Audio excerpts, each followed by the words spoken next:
I take pleasure in introducing to you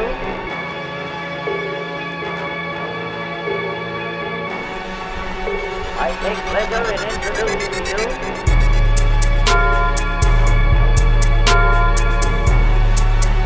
I take pleasure in introducing to you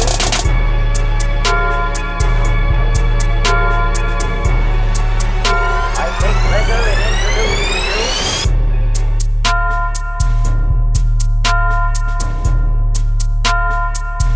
So we're underneath the car, and obviously this is not PMF work. There's a lot left to be desired under here.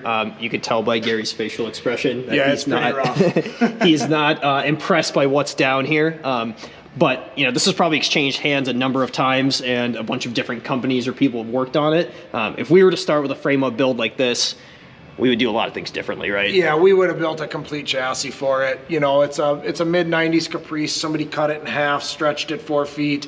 It's still got the stock arms. The geometry's kind of all wrong for the air ride, but these are all things that are going to be addressed in the future, just with timeline and what we could get to this time around before his season starts with this thing. You know, we did what we could with the time. So. Right. So it's still worth showing you guys just on our way to the back of the car, because it is interesting.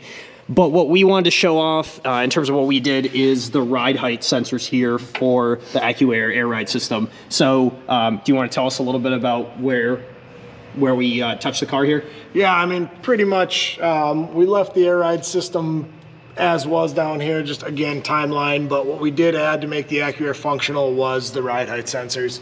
The awesome thing about AccuAir and ride height in the past, everything's been monitored via pressure. Now we can actually monitor based on true ride height. So as weights in the car change, people get in and out, pressures weren't always reliable for an even square ride height.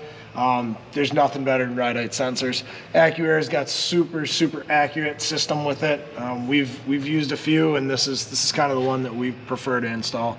Well, it's a bit of a bittersweet moment right now. The Batmobile is actually here for the last day. We're about to take it off of the hoist and bring it outside, which is something I'm excited for. A, getting it out of the shop because it's so huge and taking up so much real estate, but B, just watching it do its thing. Like right now, you can see the guns are going down slowly but surely, and then the canopy's gonna go on. We'll actually fire this thing up, drive it out, and then get some beauty shots of it in the parking lot. I'm hoping to even get to drive it around the street here, but it is a lot of vehicle to take outside.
Sure.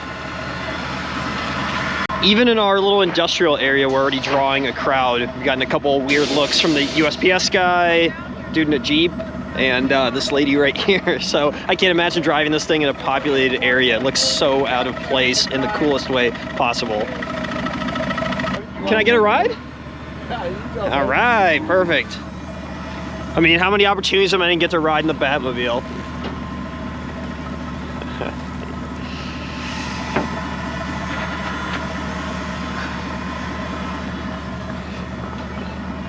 Some people never grow up, you know? Oh my god, the canopy is terrifying. This whole car is kind of scary good. Oh yeah, this thing's... You can't see anything, it stinks.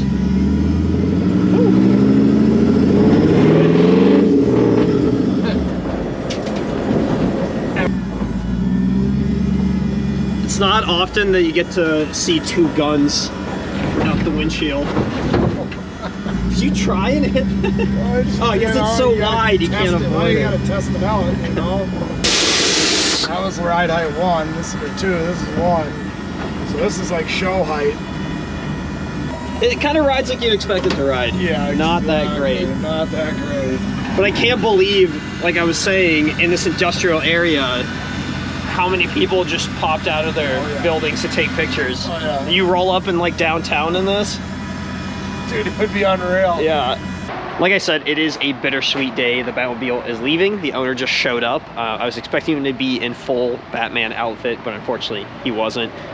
Anyway, Gary just ran him through all the features, the canopy, how it functions, the air ride, and all the settings, and kind of all the things that we did, the side cameras, just basically making it more of a functional car than it already was. And that's, I mean, saying a lot because it's a movie car, so it's meant to look really good, not necessarily to perform well, but in this case we're kind of fixing all those little issues that it had from the previous build. And this is definitely not the last time that we're going to see it.